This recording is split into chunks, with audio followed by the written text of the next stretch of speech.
Senate का इजलास जारी है। मुख्तलिफ मेंबरान इज़हार ख्याल कर रहे थे। अभी आपको ये खबर देंगे कि नायब वज़ीर आज़म इसहाक डार ने कहा है कि मुल्क बहुत अच्छा चल रहा है, किसी 27वीं तरमीम की ज़रूरत नहीं। लंदन में सहाफ़ियों से गुफ्तगू में इसहाक डार ने कहा कि अभी तो हम 26वीं तरमीम को ही हज़म कर रहे हैं। मईशत में बेहतरी और इस्तेहकाम आ चुका है। शहबाज शरीफ की क़यादत में बेहतरीन काम हो रहा है।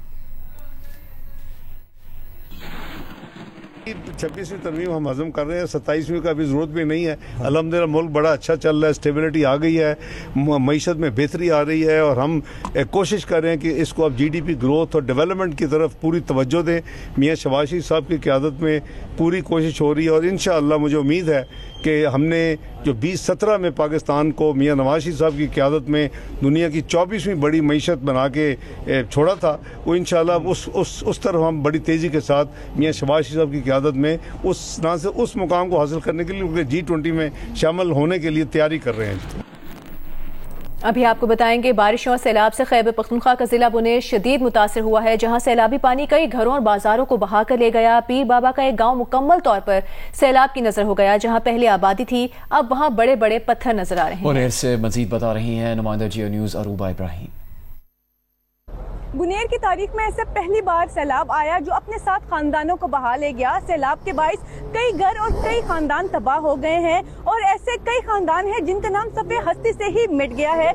इस वक्त मैं पीर बाबा बिशोने में मौजूद हूँ, जहाँ आप देख सकते हैं कि यहाँ सिर्फ पत्थर ही पत्थर हैं और यहाँ के इर्द गिर्द जो घर, दुकान और जुमात थे वो सब के सब सैलाब में बह गए हैं और अब यहाँ सिर्फ सैलाबी पत्थर मौजूद हैं। हमारे साथ यहाँ के रिहायशी मौजूद हैं। इस गाँव में तकरीबन 182 के लगभग मकान थी।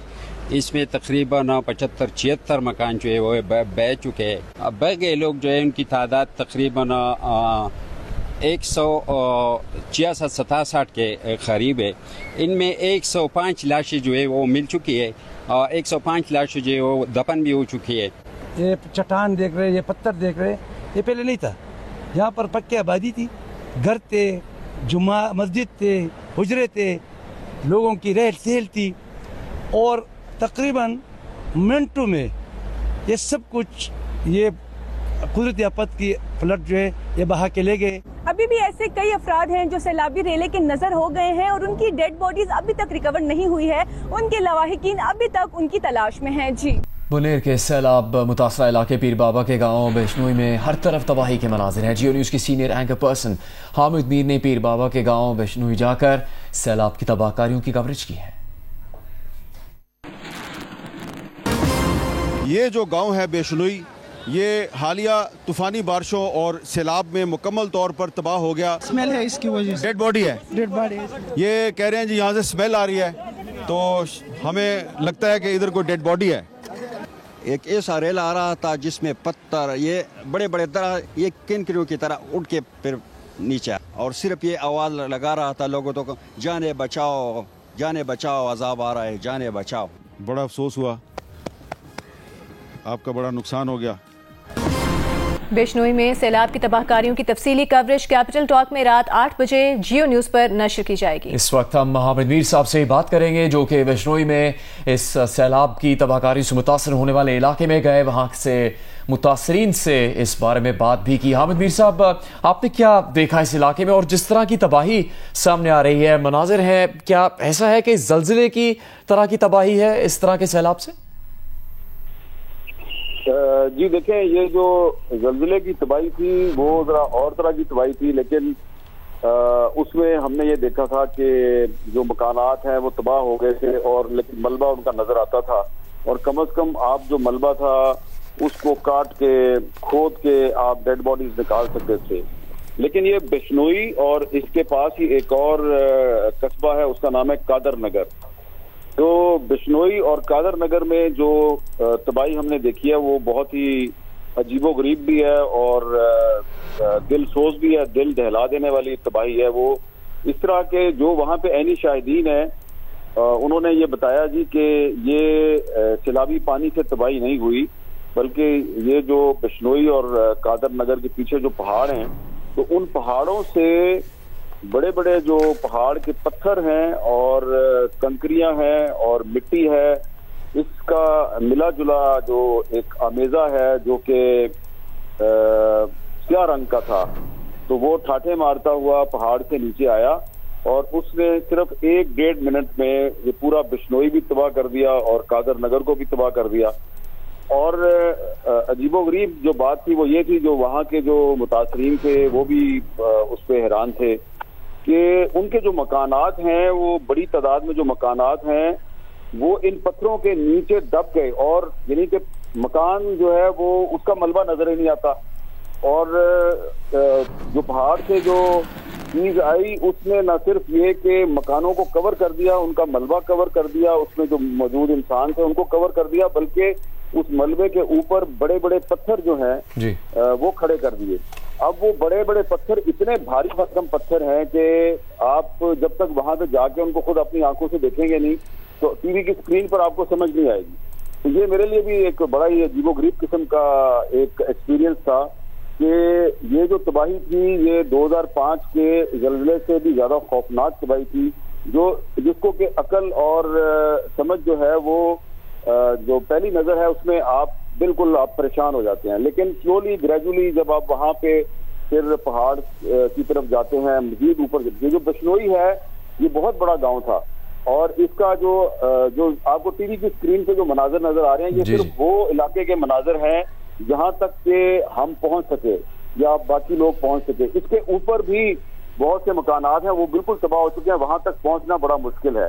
जो सबसे बड़ा मसला है यहाँ पर वो ये है कि जब से यानी कि 15 अगस्त को यहाँ पर ये तूफान और ये तबाही हुई थी, तब से लेके अब तक वहाँ पे नेटवर्क नहीं है। जो पीर बाबा का बाजार है जो बिश्नोई से तकरीबन 6-7 किलोमीटर के फासले पे है, वहाँ पर तो थोड़ा सा नेटवर्क आता है, वहाँ पे मोबाइल फोन चलता है, लेकिन बिश्नोई में और कादर नगर में बिल्कुल नेटवर्क नहीं चलता। उसकी वजह से मुकामी लोगों का एक दूसरे से राब्ता नहीं होता। लेकिन एक बात मैं जरूर आपको बताना चाहता हूँ कि बहुत से लोग कहते हैं जी ये कोई अल्लाह का अजाब है या ये कोई आफत है। ठीक है, वो बात जो है वो लोगों की अपनी जगह पे दुरुस्त होगी, लेकिन मैंने फिर इर्द गिर्द इलाके जो है उनको घूम फिर के देखा है, तो जो मुझे बात समझ आई है वो ये है कि ये जो पहाड़ हैं इन पहाड़ों से बड़ी तादाद में दरख्त काटे गए, और जब वो तूफान आया तो वो जो कटे हुए दरख्त थे वो न सिर्फ पीर बाबा बाजार जो है बहुत बड़ी मार्केट है, उस बाजार की दुकानों के अंदर वो कटे हुए दरख्त घुस गए और उन्होंने वहां तबाही मचाई। और दूसरी अहम बात यह है कि ये जो पहाड़ जहां से ये सारा तबाही का आगाज हुआ, वहां से जो रेला आया, क्या रंग का रेला था वो, उन पहाड़ों को काट कर मार्बल फैक्ट्रियों को पत्थर फराहम किया जाता है। तो वो अब इतने सालों से मार्बल फैक्ट्रियां जो हैं वो उन पहाड़ों का पत्थर इस्तेमाल कर रही थी, तो वहां से आप दरख्त भी काट रहे हैं, वहां से आप मार्बल फैक्ट्रियों को सामान भी फराहम कर रहे हैं। फिर इसके अलावा जिन पहाड़ों पर मार्बल फैक्ट्री के लिए रिक्वायर्ड पत्थर नहीं है, तो उन पहाड़ों का पत्थर तोड़ के उसको सीमेंट फैक्ट्रियों को बेच दिया जाता है। तो ये एक तरह से पहाड़ों के साथ एक जुल्म सितम किया जा रहा था, तो फिर पहाड़ जो है उन्होंने इंसानों से इंतकाम लिया। शुक्रिया आपका हामिद मीर साहब, आप हमें जो आपने वहाँ पर तमाम मंजर देखा है, तफसील देखी है, उससे मुतालिक आप हमें आगाह कर रहे थे।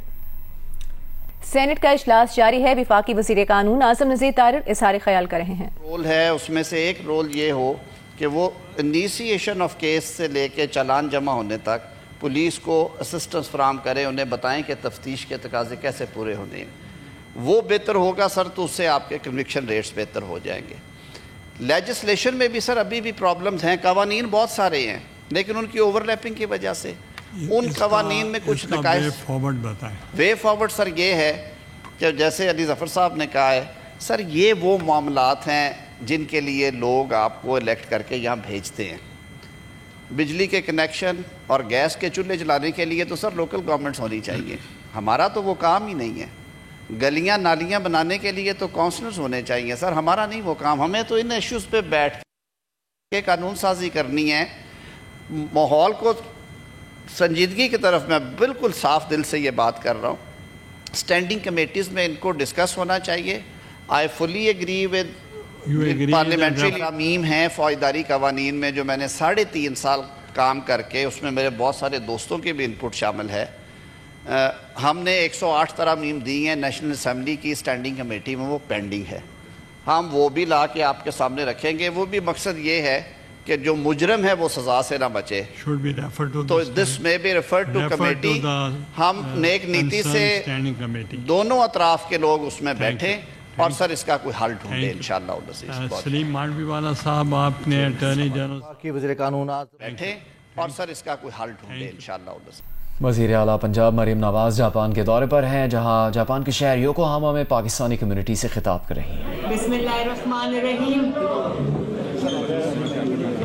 मेरे बहुत प्यारे भाइयों बहनों, मेरे बुजुर्गों और नवाज शरीफ के शेरों, नवाज शरीफ के चाहने वालों, पाकिस्तान से मोहब्बत करने वालों, आप सबको आपकी बहन और बेटी मरियम नवाज शरीफ का सलाम। नवाज शरीफ साहब को मैंने बताया कि मैं आज आपसे मिलने आ रही हूँ, तो उन्होंने कहा कि मेरा बहुत सलाम और बहुत दुआ मेरे शेरों को, मेरे भाइयों को, मुस्लिम लीग नून के चाहने वालों को मेरा बहुत सलाम देना। तो उनकी तरफ से भी मैं आपको आज उनका सलाम दे रही हूँ। मैं तो ये सोच रही थी कि ये योकोहामा है, यहाँ कहाँ से पाकिस्तानी होंगे भाई। ये तो मुझे ऑनेस्टली ऐसे लग रहा है कि मैं लाहौर में कोई जलसा कर रही हूँ।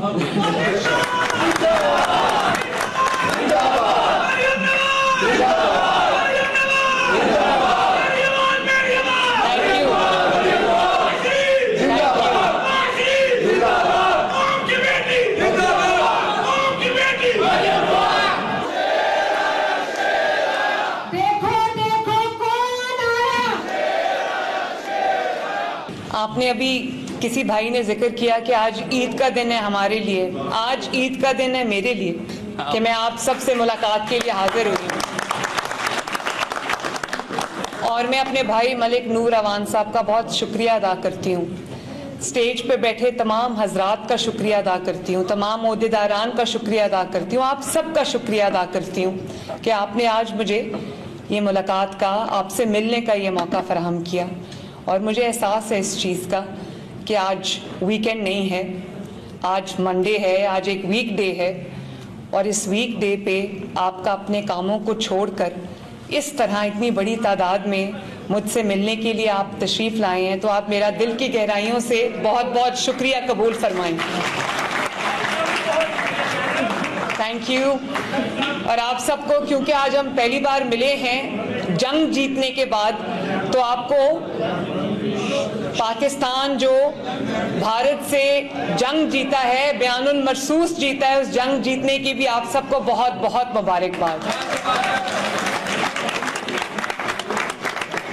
मैं अंदाज़ा कर सकती हूँ कि जब आप अपने वतन से दूर होते हैं तो आपको वतन के बारे में ऐसी खबर मिलती है तो कितनी खुशी होती है।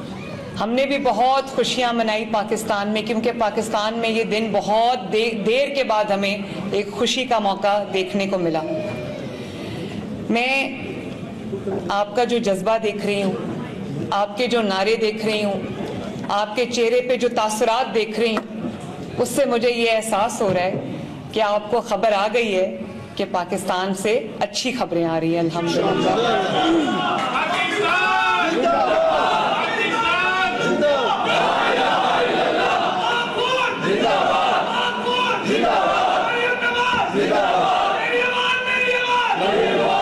शुक्रिया, बहुत शुक्रिया, बहुत बहुत शुक्रिया। मुझे सारे मेरे भाई और बुजुर्ग और वो बहनें भी बैठी हैं, मेरी माएँ भी बैठी हैं, आप लोग मुझे दिल पे हाथ रख के बताएं और पूरी ऑनेस्टी से बताएं कि क्या पाकिस्तान से आपको अच्छी खबरें आ रही हैं? अल्हम्दुलिल्लाह बिल्कुल आ रही हैं। और मुझे यकीन नहीं आता, अभी चंद माह पहले की बात थी या चंद साल पहले की बात थी, क्या खबरें आ रही थी पाकिस्तान से। मुझे पता है कि आप लोगों को फिक्र होती है अपने मुल्क की, आप अपने मुल्क से दूर हैं इसलिए आपको अपने मुल्क की ज्यादा फिक्र होती है। क्या खबरें आ रही थी? यही खबर आती थी कि मुल्क खुदा न खास्ता आज डिफॉल्ट हुआ या कल डिफॉल्ट हुआ, पाकिस्तान को एक फेल्ड स्टेट खुदा न खास्ता एक नाकाम रियासत का नाम लोग देने लगे थे। पाकिस्तान के दोस्त मुल्क पाकिस्तान से नाराज हो रहे थे, लेकिन आप देखो कि चंद माह की मेहनत के बाद आज डिफॉल्ट की बात कौन कर रहा है?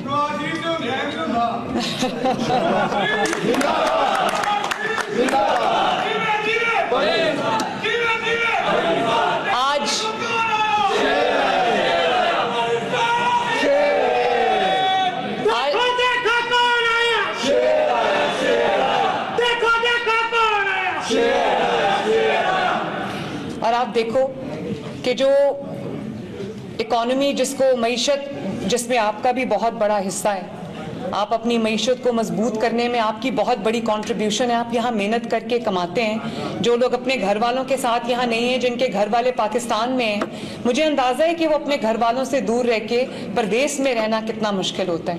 आप यहाँ मेहनत करते हैं, दिन रात अपना अपना काम करते हैं और मेहनत से खून पसीने से कमाया हुआ पैसा पाकिस्तान भेजते हैं। तो मुझे एहसास है इस चीज़ का कि आपको ये भी फिक्र होती है कि आपने जो पैसा पाकिस्तान भेजा है वो आपके मुल्क की तरक्की पे सर्फ होना चाहिए। आपके घर वालों को, आप यहाँ जापान में रहते हैं, आप देखते हैं यहाँ पे जब आप यहाँ की इंफ्रास्ट्रक्चर देखते होंगे तो आपका दिल करता होगा कि पाकिस्तान में भी ऐसा इंफ्रास्ट्रक्चर हो। जब आप यहाँ की सफाई देखते हैं तो आपका दिल करता होगा कि पाकिस्तान, मेरा मुल्क, मेरा शहर, मेरा गांव, मेरी गली, मेरा मोहल्ला भी ऐसे ही साफ हो। जब आप यहाँ पर एक बेहतरीन इलाज की सहूलत देखते हैं तो आपका दिल करता होगा कि आपके जो घर वाले हैं, आपके माँ बाप, आपके बीवी बच्चे, आपके बहन भाई, खुदा न खास्ता अगर उनमें से कोई बीमार हो तो उसको भी इलाज की बेहतरीन सहूलत मिले। इसी तरह आप ये चाहते होंगे कि पाकिस्तान जब आप पैसे कमा के भेजें तो आपके जो बच्चे हैं जब वो स्कूल्स में जाएं तो उनको अच्छी तालीम मिले और एक अच्छा माहौल मिले रहने के लिए। वो एक आज़ाद माहौल में, अच्छे माहौल में, सेहतमंद माहौल में सांस ले सकें। और आप देखो कि अभी चंद माह पहले, मैं चंद माह ही कहूँगी, महंगाई जो थी वो 38% पे थी, 40% को छू रही थी। ऐसा क्या जादू की छड़ी नहीं है नवाज शरीफ के पास? ये वही पाकिस्तान है जिसमें 38% पे महंगाई चली गई थी। आज पाकिस्तान में महंगाई जो है वो 3 या 4% पे।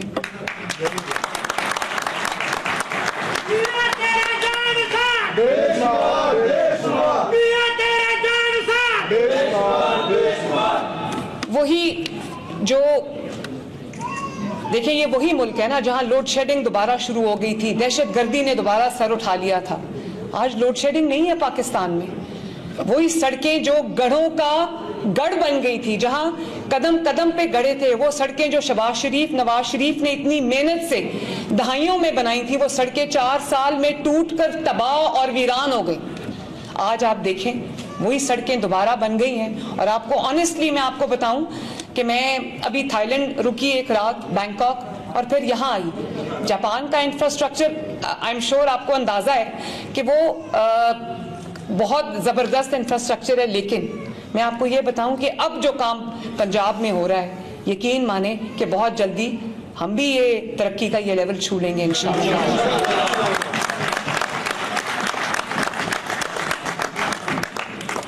और वो दवाइयाँ जो गरीब लोगों को मिलना बंद हो गई थी, अस्पताल में उनको ये कहा जाता था कि तुम्हें फ्री दवाई नहीं मिल सकती, अब 90%, 95% गरीब मरीजों को वो दवाइयाँ दोबारा मिल रही हैं। और सिर्फ ये कि दवाई नहीं मिल रही, वो बच्चे जिनके हार्ट के प्रॉब्लम्स हैं, जिनके हार्ट की कार्डियक सर्जरी की लंबी लाइनें 5 साल से लगी हुई थी, और वो बच्चे अपनी जान गंवा रहे थे क्योंकि किसी ने कभी तवज्जो नहीं दी। आप जानते हो कि 6-7 हजार बच्चों की सर्जरीज इन चंद माह में हो चुकी है और वो सेहतयाब हो चुके हैं माशाल्लाह। और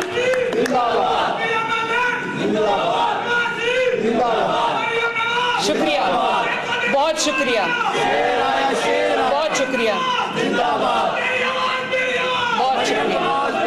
और आप देखो, मैं जब देख रही थी इतनी साफ सड़कें हैं, इतना साफ मुल्क है जापान में। रात को टोक्यो में थी, आज योकोहामा में थी। ढूंढने से आपको कहीं जो गार्बेज या कोई गंद नजर नहीं आता। तो आपको ये जान के खुशी होगी और आपको खबर आ गई होगी कि पंजाब में दुनिया का सबसे बड़ा, क्योंकि अपने अपने मेट्रोपॉलिटन्स में, अपने अपने शहरों में लोगों ने बनाए हुए हैं अपने जो वेस्ट मैनेजमेंट के प्रोग्राम्स हैं, सफाई के प्रोग्राम्स हैं, लेकिन एक गवर्नमेंट के नीचे पंजाब जैसे एक सूबे में जिसकी जो पॉपुलेशन है वो इस वक्त 14-15 करोड़ है और 40 के करीब शहर है पंजाब में, तो हमने दुनिया का सबसे बड़ा सफाई का मंसूबा जिसको सुथरा पंजाब कहते हैं वो अल्हम्दुलिल्लाह आज पाकिस्तान की हर पंजाब की गली में काम कर रहे हैं। लोगों के घरों के दरवाजे खटका के उनसे कहा जाता है कि अपना कूड़ा जो है वो हमें दे दें। और आज सुबह में एक जो वेस्ट मैनेजमेंट यहाँ पर योकोहामा का पूरा सिस्टम मैं देख के आई हूँ और मैंने इंशाअल्लाह ताला वो मैं उसको इनकॉर्पोरेट करूँगी अपने सुथरा पंजाब के पूरे उसमें। अब जो लोग आते हैं, पहले मैं खुद लाहौर में रहती थी, पंजाब में फिरती थी, यकीन माने 4 साल के अंदर कूड़े के ढेरों में दब गए थे जो इलाके थे। अब आप जो भी आता है, बाहर से भी लोग आते हैं, चाहे वो किसी भी जमात से हो, कह देते हैं कि इतना साफ पंजाब हमने पहले कभी नहीं देखा। 1.5 लाख लोगों को सुथरा पंजाब में नौकरी मिली है। 25-30 अरब की मशीनरी मैंने खरीदी है ताकि आपकी गलियां साफ हों, आपके मोहल्ले साफ हों, आपके शहर साफ हों, आपके घरों के आगे से कूड़ा उठाया जाए ताकि आपके बच्चे एक सेहतमंद और साफ सुथरे माहौल में सांस ले सकें। दुनिया भर में जो एक क्लाइमेट चेंज आ रहा है उसमें एनवायरनमेंट के लिए बड़ी अवेयरनेस आ गई है।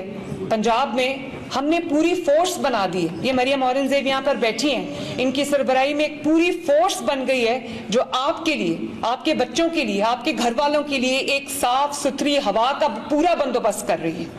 और जहाँ पर भी कंस्ट्रक्शन साइट्स हैं या जहाँ पर भी कोई ऐसा अंदेशा होता है कि जहाँ पर एनवायरनमेंट अफेक्ट होता है तो वहाँ पर हमारी जो स्क्वाड्स हैं वो पहुँचती हैं और हम एयर क्वालिटी को मॉनिटर करते हैं ताकि स्मॉग का जो इशू है, कई साल से स्मॉग का इशू आया हुआ है जिससे बच्चे भी बीमार होते हैं। वो एक 2-3 महीने का पीरियड होता है जिसके अंदर स्कूल भी कभी कभी शट डाउन करने पड़ते हैं।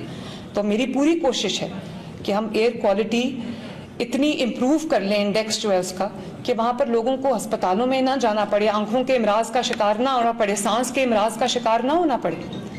इसी तरह मैं अभी आपसे बात कर रही थी हॉस्पिटल्स की, तो हम सिर्फ ये कि जो अस्पताल में चल के आता है पंजाब में, हम सिर्फ उसका इलाज नहीं कर रहे, सिर्फ पंजाब के रहने वालों का इलाज नहीं कर रहे। आप यकीन माने 4 सूबों और गिलगित बल्तिस्तान से, आजाद जम्मू कश्मीर से लोग आते हैं पंजाब के अंदर इलाज करने के लिए।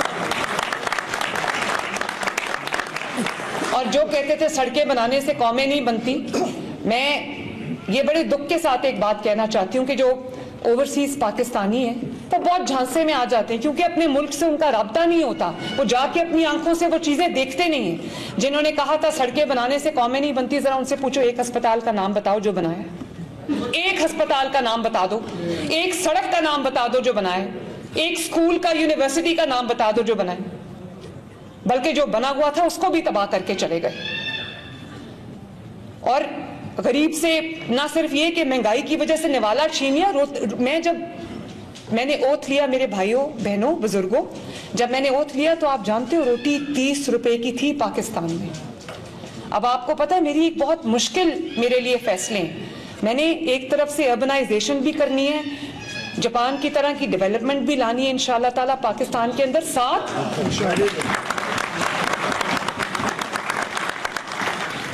15 करोड़ अवाम के ख्याल भी रखना है, उनकी दवाई का, उनकी सेहत का, उनकी एजुकेशन का, उनके सड़कों का भी ख्याल रखना है। लेकिन साथ साथ मैं चाहती हूँ कि अर्बनाइजेशन भी हो। कब तक हम ऐसे ही टूटे फूटे इंफ्रास्ट्रक्चर के साथ बैठे रहेंगे? अगर सड़कें बनाने से कौम नहीं बनती तो क्या गालियां देने से कौम बनती?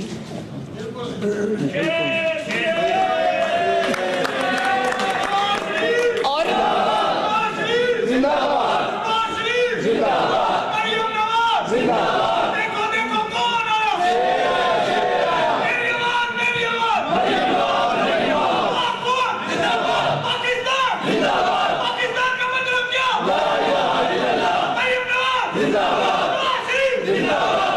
शुक्रिया। और मैं ये भी आपको कहना चाहती हूँ,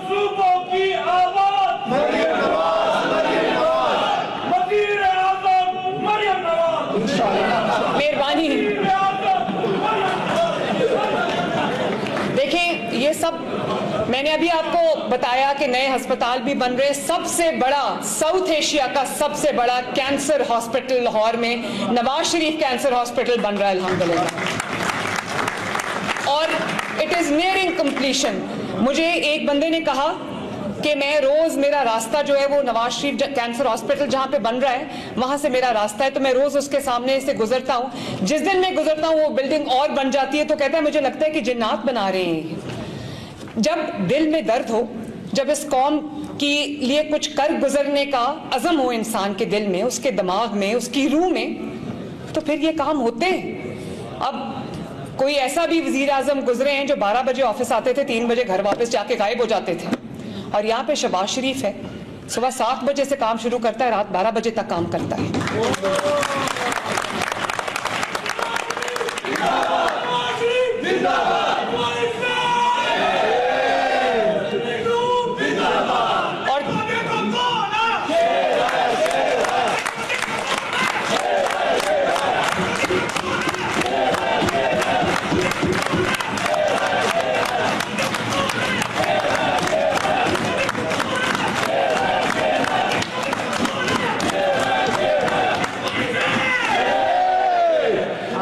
करना बहुत आसान होता है। मैं भी यहाँ से तकरीर करके घर जाके सो जाऊंगी, गायब हो जाऊंगी, अगले दिन तक पता ही नहीं होगा किसी को कि चीफ मिनिस्टर कहाँ है, प्राइम मिनिस्टर कहाँ है, और मुल्क IMF के हवाले कर दिया। अब जिससे जान छुड़ानी हमारे लिए मुश्किल हो गई है, फैसले करने मुश्किल हो गए, लेकिन फिर भी हर रोज पाकिस्तान में आने वाला दिन पिछले दिन से बेहतर होता है माशाअल्लाह। उसकी वजह है कि नवाज शरीफ साहब भी मेहनत कर रहे हैं, शहबाज शरीफ साहब भी मेहनत कर रहे हैं, और आपकी बहन और बेटी मरियम नवाज भी दिन रात एक किए हुए। आज भी हम 7 बजे से दिन शुरू हुआ है और ये वक्त हो गया, और अभी आपको पता है 4 घंटे का टाइम डिफरेंस है। तो जब हम 7 बजे उठे तो पाकिस्तान में उस वक्त 4 बजे हुए थे या 2 बजे हुए थे। तो आप देखो, ये जब लगन होती है तो अल्लाह ताला भी फिर कामयाबी देता है, और रोज मेरे दिल में यही आ रहा होता है। और मैं जब अब पहले चाइना गई, अभी मैं जापान आई हूँ, हर वक्त जब मैं गाड़ी में होती हूँ तो मेरी गर्दन राइट लेफ्ट देख रही होती है। मैं देखती हूँ कि मैं यहाँ से क्या सीख लूँ अपने आवाम के लिए, और मैं क्या कर लूँ, ये सफाई को कैसे बेहतर बनाएं, इंफ्रास्ट्रक्चर को कैसे बनाएं। और मैं आपको ये बताऊँ कि पिछले 1 साल में, सिर्फ 1 साल में, ये बैठे हुए सुहेब जो कम्युनिकेशन एंड वर्क्स का मिनिस्टर है, इससे पूछे 1 साल में वो जो टूटी हुई सड़कें थी, जो गड्ढे थे, जो टूट फूट का शिकार हो गई थी, 20,000 किलोमीटर सड़क बन गई है पंजाब के अंदर।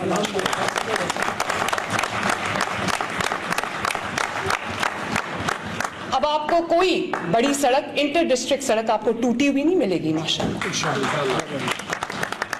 और उसको हम मॉडर्नाइज करके बना रहे हैं।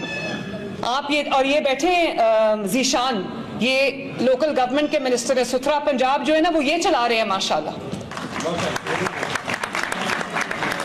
और आप पूछे जीशान से, ये आपको गवाही देगा। छोटा सा भी मैं कहीं गंद का ढेर देखूं, मैं सबसे पहले रास्ते में से इसको फोन करती हूँ कि जीशान वहां गंद पड़ा, वहां से जाके गंद हटवाओ। इक़्तिदार का मतलब ये नहीं होता ऑफिस गए, अपनी मर्जी से 12 बजे कॉफी का मग पिया, उधर गाली निकाली, उस पर इल्जाम लगाया, घर आके वापस सो गए। दिन रात एक करना पड़ता है। मैडम, ये जो कब्जा ग्रुप का है, मैं बैठे मैं आपको बताती हूँ, मेरे पास है, आपका मुझे पता है आपकी शिकायत मेरे पास नोटेड है, और मैं आपको बताऊंगी कि मैं उसके लिए क्या कर रही हूँ। जी जी। और देखें, बहुत सारे इलाज ऐसे थे, बीमारियां ऐसे थे जिनका इलाज नहीं था पाकिस्तान में। अभी कैंसर हॉस्पिटल भी बन रहा है, ब्लड डिजीजेस का हॉस्पिटल भी बन रहा है, चिल्ड्रन की जो कॉम्प्लेक्स डिजीजेस है वो हॉस्पिटल भी बन रहा है, बोन मैरो ट्रांसप्लांट सेंटर भी बन रहा है, डायग्नोस्टिक सेंटर्स भी बन रहे हैं, अरबों रुपए की मशीनरी आ रही है माशाल्लाह। और तो आपको अच्छा इलाज मिलेगा। आपके घर आके क्लिनिक्स ऑन व्हील्स, जो 1000 क्लिनिक्स ऑन व्हील्स हैं, वो गली गली मोहल्ले मोहल्ले जाके लोगों के दरवाजे खटका के उनको कहती हैं कि बीमार है तो इलाज करा लो। फील्ड हॉस्पिटल्स जो हैं वो गांव में जा जाके लोगों का इलाज कर रहे हैं। इसी तरह जो आपको पता है कि हमारे लोग होर्डिंग भी करते हैं, कीमतें भी बढ़ा देते हैं, तो मैंने एक पूरी फोर्स बना दी है जिसको हम पैरा कहते हैं, जो जा जा के देख रही है कि इंक्रोचमेंट ना हो, ये कब्जे जो आपने कहा है वो ना हो, और कीमतें जो हैं वो गरीब के लिए जो सब्जी की। वज़ीर मरियम नवाज ने जापान के शहर योकोहामा में पाकिस्तानी कम्युनिटी से खिताब किया है। और अब जियो हेडलाइंस।